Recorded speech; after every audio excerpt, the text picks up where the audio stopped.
Hello, Arbab, can you hear me? Okay, so today we'll do another very interesting topic, what we were doing in yesterday's class, which is exchange rates, right? So today we'll talk about free floating exchange rates, right? So far we have talked about, I'm just waiting for the other students to join. Can you hear me?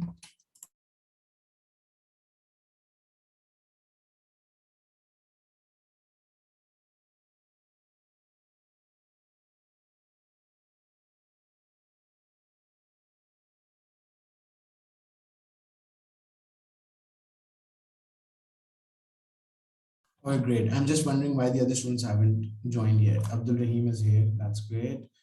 Just waiting for the other students to join and then start the class. Okay, perfect. So students, let's do a quick recap till we wait for the other students. So we talked about exchange rates, right? So far in this topic, we have talked about obviously what are exchange rates, their definition, how exchange rates operate. We haven't completed this discussion completely, which hopefully today we'll get to find out. So far we have talked about that exchange rates or currencies are, walaikum assalam, Abdul. So currencies are commodities, right? Currencies are commodities, right? Commodity meaning a normal product that we buy and sell, just like in any country and so on, right?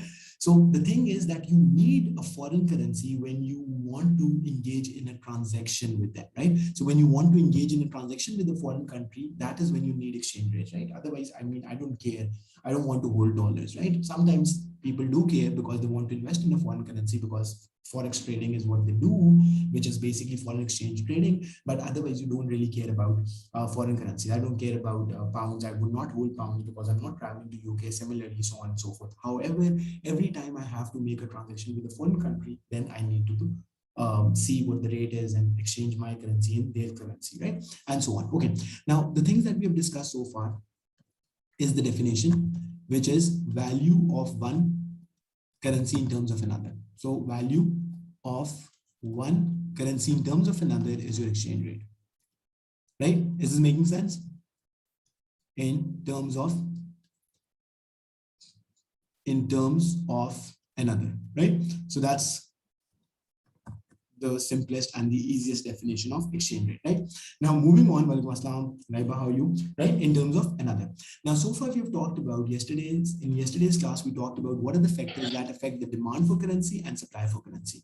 So demand for currency is affected by things like, let's say, if foreigners are coming to your country for tourism, for visiting and so on and so forth, right? And what else? If a foreign country, let's say, if a foreign company or foreigner is investing in your country, then that will also increase the demand for your currency. Yes or no? Are you getting me? So we are just recapping what we have already done in the last class, right? So demand for currency is affected by factors like, foreigners coming to visit your country, or let's say foreigners investing in your country, you exporting products from your country to other countries and so on, right? And all these, if you reverse all these factors, then that will increase the supply for your currency. So if Pakistani students are traveling to foreign countries for study, for tourism, whatever it is, right? So supply of rupees in international markets will increase. Similarly, if Pakistanis are investing in foreign countries, supply of rupees will increase. What else? Yeah, if we are importing from other countries, supply of our currency will increase. Good or bad? We'll talk about it. Laiba, hold on to that thought that that's very important question, and we'll definitely discuss this in today's class. Now, this being said, let's look at some examples, and that will also help me test your knowledge if you are absolutely clear on everything that we've discussed so far. If not, then I'll explain you again. Okay, so students, let's do an interesting example. So here's an example, right? So I'm making an exchange rate between dollars and euros, let's say, right? So you have euro per dollar, right? So how many euros each dollar buys, that is what is shown on the y-axis, which you would know by now. And what currency we will have on the x-axis? What currency we will have on the x-axis? Can anyone tell me quickly, right? What currency should I add on the x-axis? Would it be dollars or euros? It shouldn't be difficult. What currency should I have? Come on, students. No? Okay, so dollars, excellent, right? So that will be dollars because it's always the second currency that is on the x-axis, right? So quantity of dollars. Now, what do I add on the graph? I add the demand and supply for dollars. So downward sloping will be the demand for dollars. Upward sloping will be the supply for dollars. Where supply and demand for dollars intersect, that will be its exchange rate against euros, right? So let's assume that at the moment each dollar buys 1 euros, right? So it's 1:1, right? So $1 buys you 1 euro, right? Let's keep it simple. Okay, now the example that I'm about to give you is that let's say more Americans are traveling to Europe for tourism. More Americans are traveling to Europe for tourism. How would you show this on this graph? More Americans are traveling to Europe. How would you show that on this graph? Let's see if you know this. Europe for tourism, right? Okay, so just give me a second and I'll read your comments there. Okay, now we have some comments. Let's see what you have come up with. Demand, increased demand for dollars. Like I saying, increased demand for dollars. Supply curve shifts to right. Preet Jain says supply curve shifts to the right. So Preet, can you explain me why will supply shift to the right? Supply increase for euros. Okay, Laiba, you're still mixing it up. We can only show one. Supply of dollars will increase. Exactly, right? That's a very comprehensive answer. Thank you, Abdul Rahim. And Preet is also right. Okay, think about it. Students, think about it. Laiba, you have to listen to this carefully. Americans are going to Europe. Now, please pay attention. Let's break this down. When an American is about to onboard to a plane that will take him or her to Europe, what currency would that person need in Europe? What currency would that person need in Europe? Let's keep it simple and easy, right? You will need euros. Are you getting me? So when you are going to Europe, obviously you will need euros. So the Americans will go to a bank to convert their currency into a foreign currency. Americans are going to the bank because they are traveling to another country. So they will convert their currency into a foreign currency. Are you getting me or not?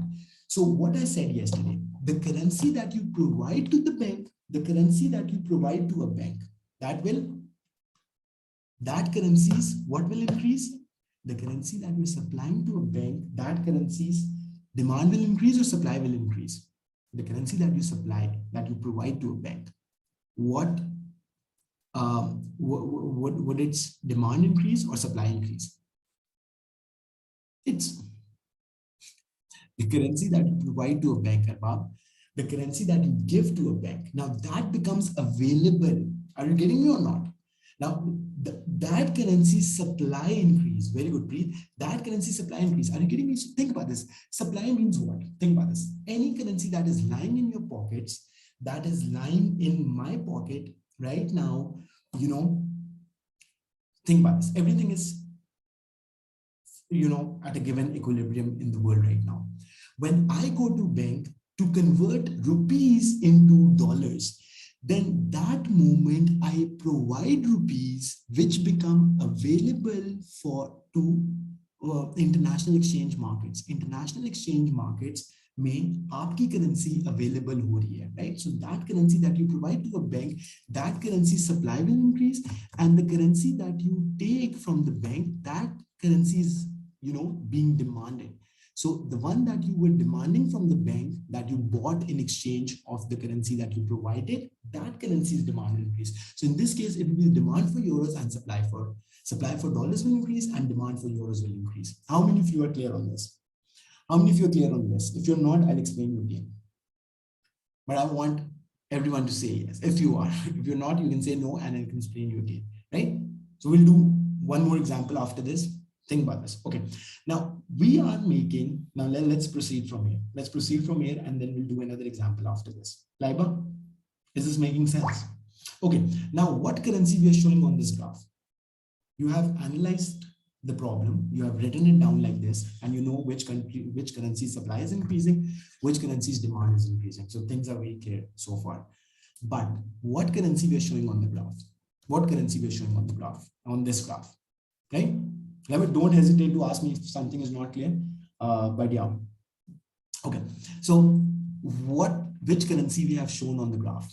Dollars.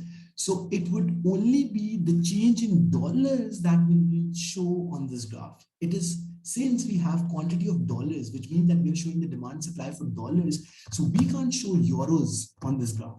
So we would only, show how the demand or the supply of that currency changed, which we have on the x-axis. So in this case, it's dollars. So we will show through a rightward shift in the supply curve.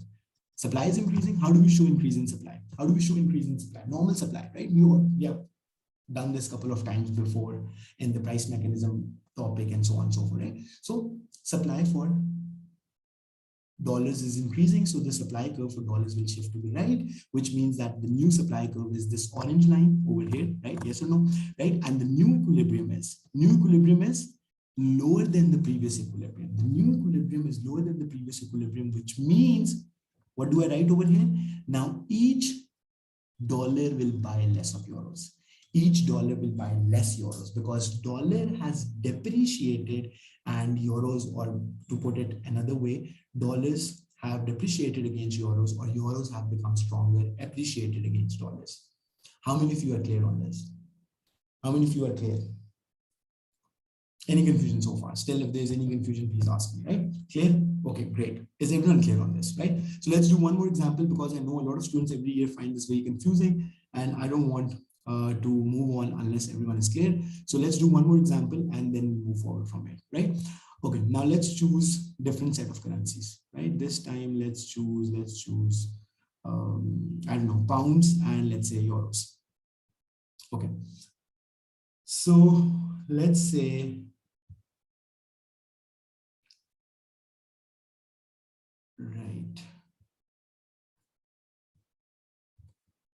right. Okay, great, perfect. So have a look at this. One more example and then move forward from here, right? So now we're about to look at, okay, so have a look at this. So the recent Olympics took place in Tokyo, right? Am I right? And excuse my ignorance, right? Right? So let's say we are looking at pound per yen, right? Yen is Japanese currency, I guess. Yuan is Chinese and yen is Japanese, right? Yen, right? And this is yen. Okay, so pounds per yen. And on the x-axis, we know we will always include the second currency, which is yen in this case, right? Okay, now if more Britishers are traveling, obviously a lot of Britishers would have traveled to Tokyo to watch Olympics, right? This year it was different. Forgive me for that, right? But still, let's say if they were allowed and they would have visited Tokyo, how would that be shown on what effect that would have brought to the exchange rate between yen and pounds, right? Are you getting me? Students, are you getting me or not? So what is the factor that we are discussing over here? So if Britishers are traveling to Tokyo to watch the Olympic Games, right? How will we show this on the graph? Now, I'll not give you any hint, you have to tell me. And be specific. How will you show this on the graph? Will the supply increase for yen? Will the supply decrease for yen? And similarly, what? Right? Yen demand increases, price increases. Right. Exchange rate. Breathe. Exchange rate. It's exchange rate in this case, but you are totally right about that. Supply of pounds increases. Okay. Great. Yes, Abdurrahim, supply of pounds will increase, but can we show that on this graph? Can we show the increase in pounds on this graph? First of all, understand this, right? Students, are you getting me? We can't, right? ये किस किस को बात समझ में आई है? How many of you got this point that I've explained over here? Students, देखें, think about this, think about this. One currency, like the demand and the supply of one currency, of any currency, cannot change unless and until there's another currency that is causing that effect, right? So for something to happen in the demand and supply for one currency, there has to be another currency that is causing the effect. So when you exchange one currency in terms of another, that is where the exchange rates come into play. Are you getting me or not? So if today, let's say, we see that every country is just trading among themselves. So if every country just start trading within themselves, like there's no international transaction taking place, then there will be no effect on the exchange rate. Are you getting me? So there will always be two currencies that are changing, right? But you have to see that on the graph, which currency you're showing on the graph, right? So when Britishers travel to Tokyo to watch Olympic Games, they go to the bank and they ask for yen. They go to a bank, they ask for yen, right? So the currency that you're providing to the bank, as we have just discussed, was what? Which one? The currency that you're providing to the bank is the pounds, right? So the supply of pounds will increase, and the currency that you're demanding in exchange, or you're buying in exchange, is, if that is the currencies whose demand will increase. Yes or no? So demand will increase for yen, and the supply for pounds will increase. Yes or no? Won't the supply of currency fall if there's no trade between countries? Just a second. Won't the supply of a currency fall if there's no trade between countries? No. Think about it. Other thing. So if, let's say, there is absolutely no trade taking place, there's no international transaction taking place right now, so everything will be at the level at which it is right now. So are you getting me or not, right? So if every country at this very instance stop trading with each other, stop doing any international transactions, then the level that is currently prevailing, that is where the level will stay. That is where the level will stay. So every day exchange rate fluctuates because of the fact that there are thousands and millions of international transactions that take place between countries every day, right? How many of you are clear on this, right? So in that case, no currencies supply will increase and no currencies demand will increase if countries stop trading altogether, right? Easy. Is this making sense? Is this making sense for everyone, right? So students, have a look at this. How will we show this on the graph? We'll show this on the graph that since we are looking at yen, so the demand for yen is increasing and the demand curve for yen will shift to the right upwards like this. And now you can see that if previously 1 yen used to buy, let's say 0.2 pounds, if previously 1 yen used to buy 0.2 pounds, now 1 yen would buy you something more, let's say 0.3, I don't know, whatever the exchange rate is. I don't know, right? Are you getting me? So now it has appreciated. Yen has appreciated against pounds. So yen will buy more pounds compared to what it was buying before. How many of you are clear on this? How many of you are clear on this, students? Is this making sense? Is it making sense or not?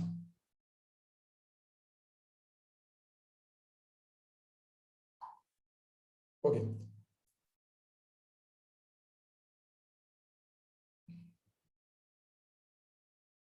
Just give me a second, students. Okay, can we move on? Students, can we move on? Okay, now this being said, all clear, very good, excellent. Now, this being said, this brings us to the, by this, you would know how free floating exchange rate, which is one of the 3 types of exchange rates that we have to study as part of our syllabus, is about. So free floating exchange rates, as we have just discussed, think about this. Now let's talk about, so you, by now, with all this thing that we have just done right now, you have understood how exchange rates are determined, what are the factors that affect the demand for currency, what are the factors that affect the supply of currency, and how exchange rates change their value, how exchange rates are determined, right? So this question has already been answered. But the next thing that we are about to discuss is the types of exchange rate. The next thing that we're about to look at is types of exchange rate. So the first type of exchange rate is free floating exchange rate, right? Students, are you clear on this? So what is free floating exchange rate? Free floating exchange rate is any exchange rate in which there is no government involvement, there's no government interference, right? So government let the exchange rate of a country float freely based on what? Based on market forces. So based on market forces, whatever price of the exchange rate is determined, that is where it will stay. Government doesn't interfere. The state bank of a country doesn't interfere, right? Is this a good model? Is this a bad idea? What are the pros? What are the cons? We'll talk about all of these things. But the first thing that you have to understand, let me also write down the definition for you, that free floating exchange rate is an exchange rate system in which the government doesn't interfere, and therefore exchange rates are solely determined, the value of exchange rates is solely determined on the market forces of demand and supply for currency, right? Are you guys getting me or not? Free floating ER, exchange rate, right? So let's look at the definition and then move on, right? So free floating exchange rate is, right, Abdul, I can definitely repeat this, right? So free floating, think about this. Free floating is just like we used to talk about free market. What is a free market? Free market is where the government doesn't interfere with prices, and the government let the prices of products to be determined by the market forces, which is the demand for the good and the supply for the good, right? Are you getting me? So if anything is getting very expensive, government doesn't interfere. If something is getting very cheaper, the government doesn't interfere, because that is a free market system where prices have to be set through market forces, right? Government doesn't interfere. Similarly, for the free floating exchange rate, when government doesn't interfere, right? Sorry, I'm writing the definition on the left-hand side. When government doesn't interfere and let the prices of, and let the exchange rates to be determined on market forces of demand supply, right? Interfere in exchange rate market and let the prices, not the prices, in fact, let the exchange rate to be determined through market forces of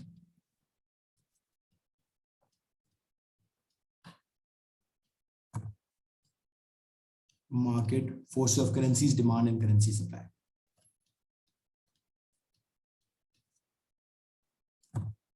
Right? How many of you are clear on this? Is this making sense?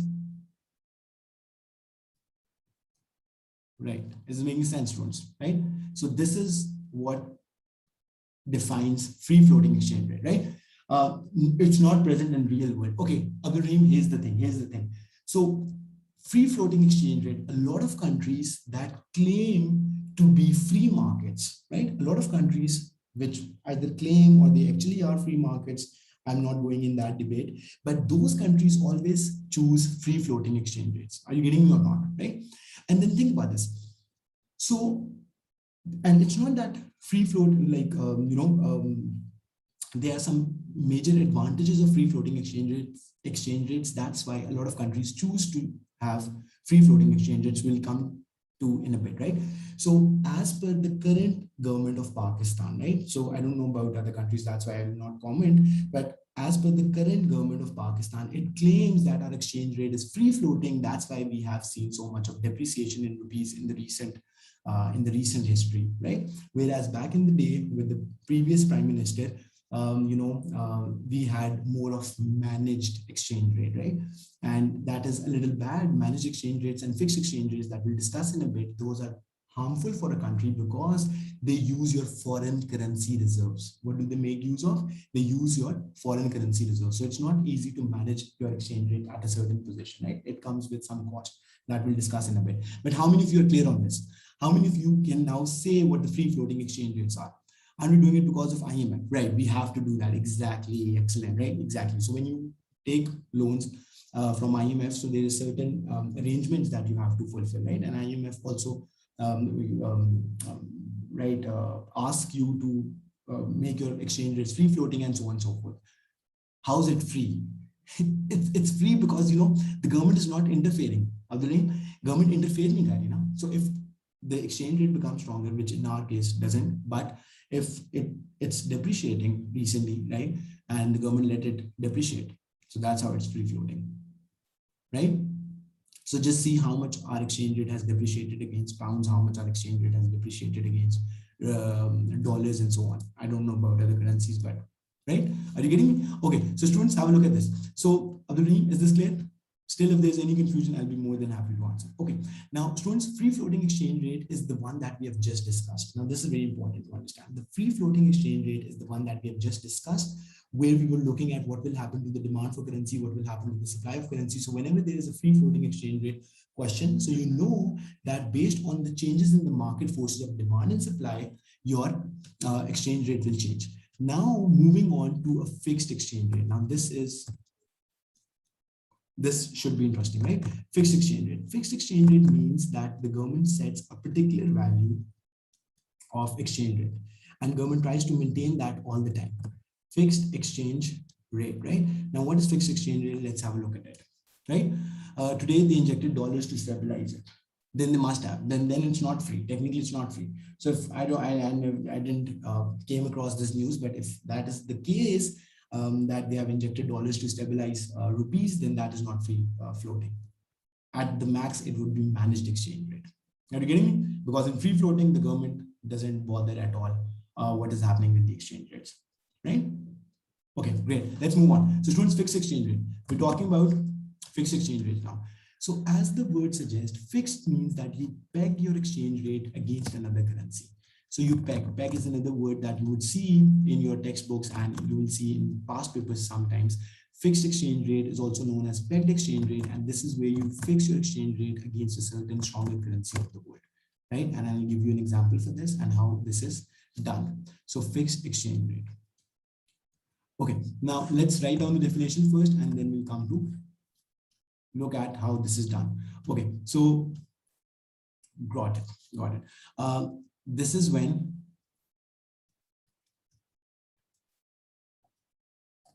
a country fixes, or let's use the other word as well, pegs its exchange rate with another,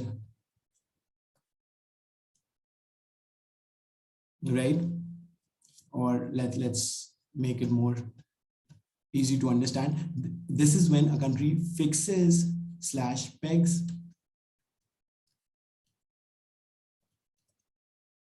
value of exchange rate against another major currency of the world.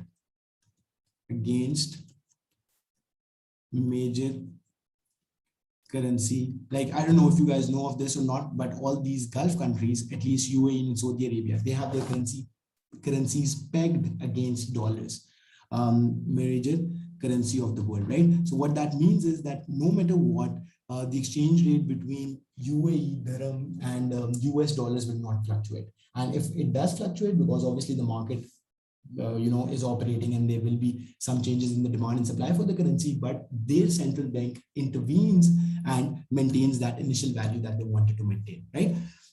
Right?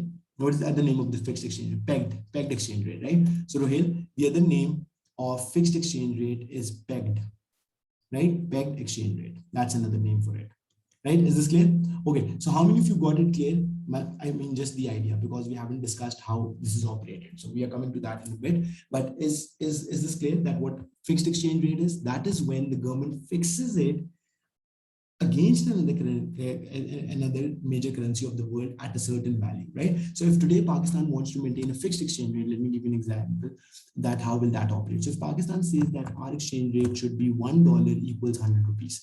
Now, what we will do is that the Central Bank of Pakistan will make use of the foreign currency reserves that we're about to see in a bit to bring the current exchange rate value to this level. How will that be done? We're about to discuss that, right? So as far as the definition is concerned, fixed exchange rate is when a country fixes or pegs a certain value of exchange rate against a major currency of the world, right? Okay, now let's move on and let's talk about how fixed exchange, this is another very important topic, how fixed exchange rates operate.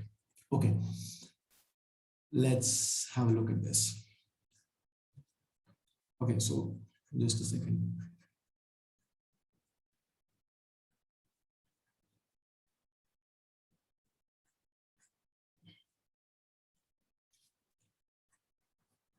Okay, so let's have a look at this. Is there any comment?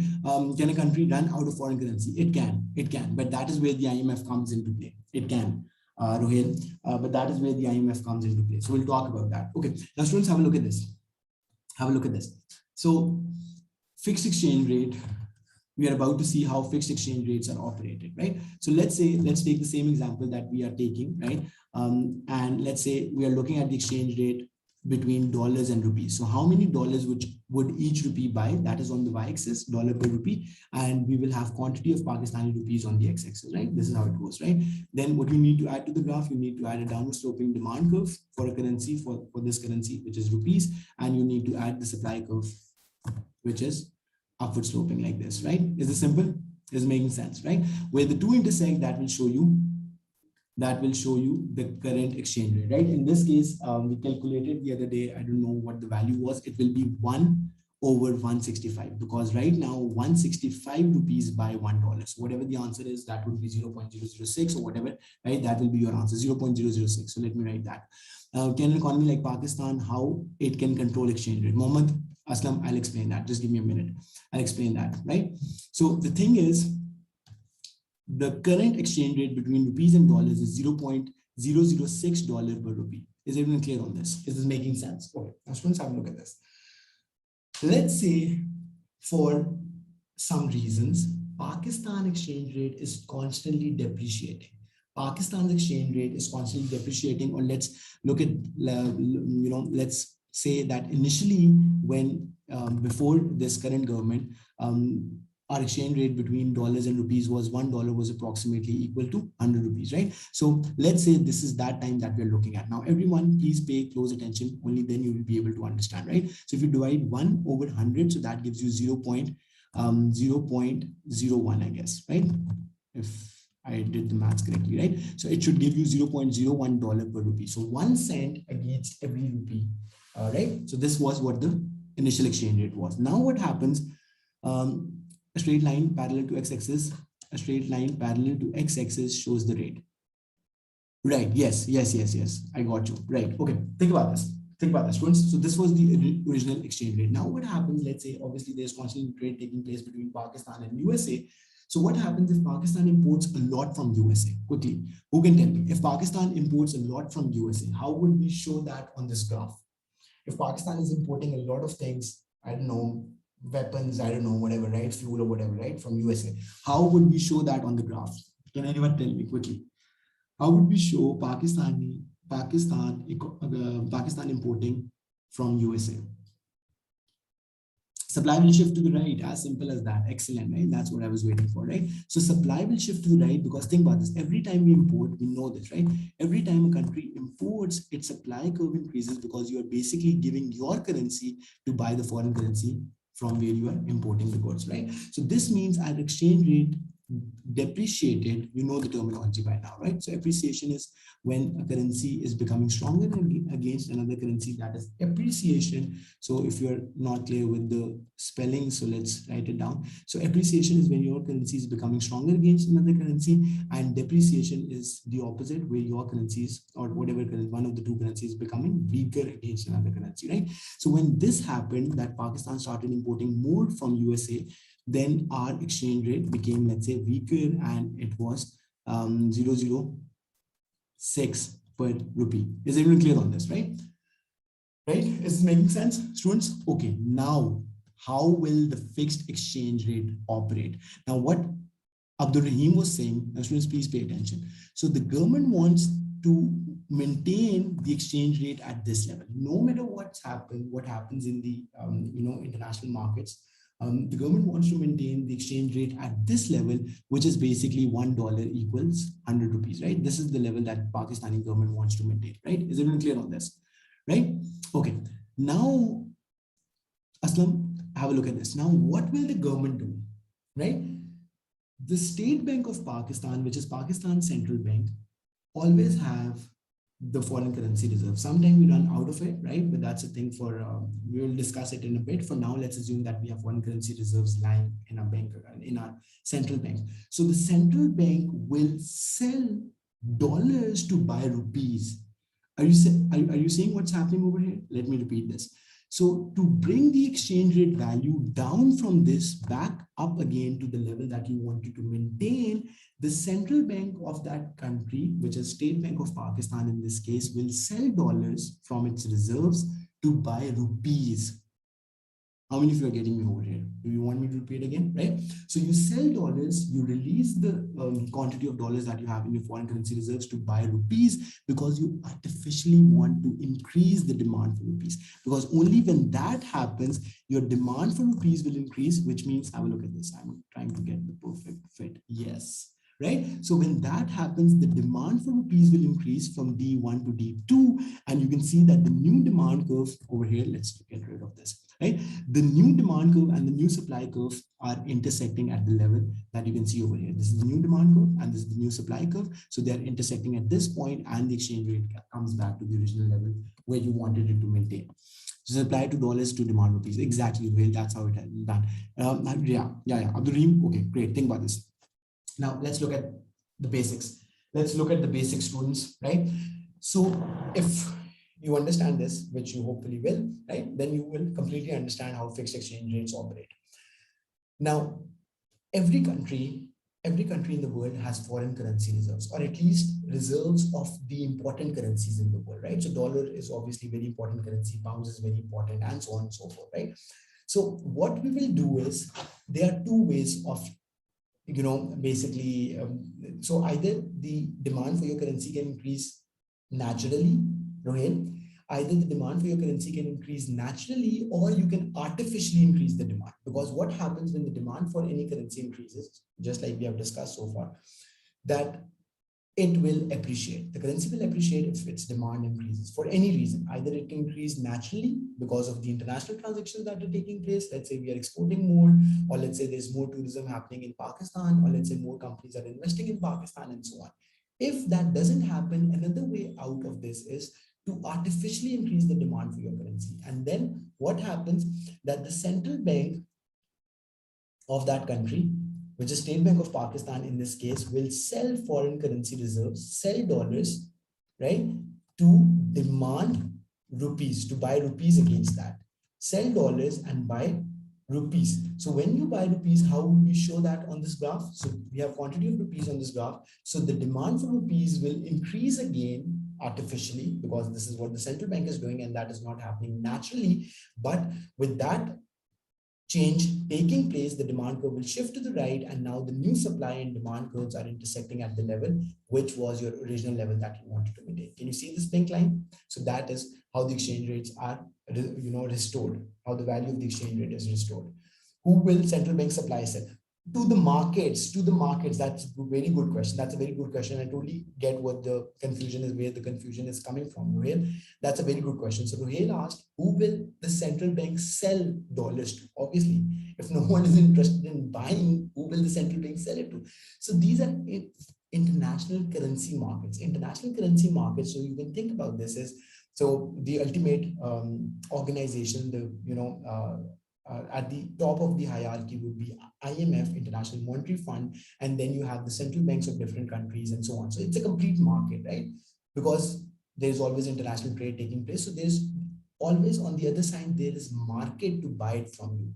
There's market to buy it from you, right? So you don't need to sell it to individuals.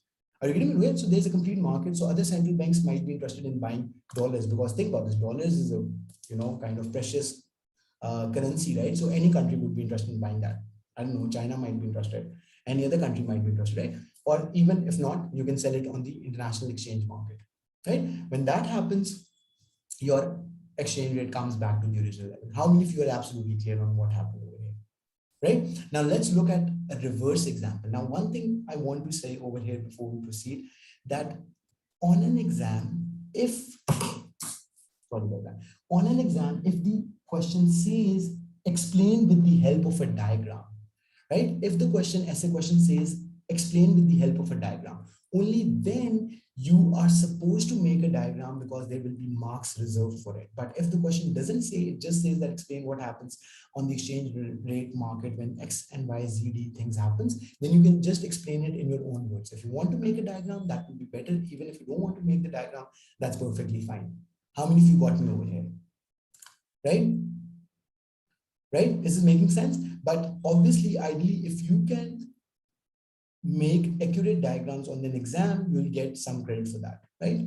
But marks are not reserved. Marks are not reserved. This means that your marks will not be deducted if you do not make the graph. But if you make the graph, you will get some extra credit, right? Is this making sense, right? Okay, let me quickly send the new link and we'll complete up with the other example. So let's end this. I'm sending you the new link and we'll resume from here.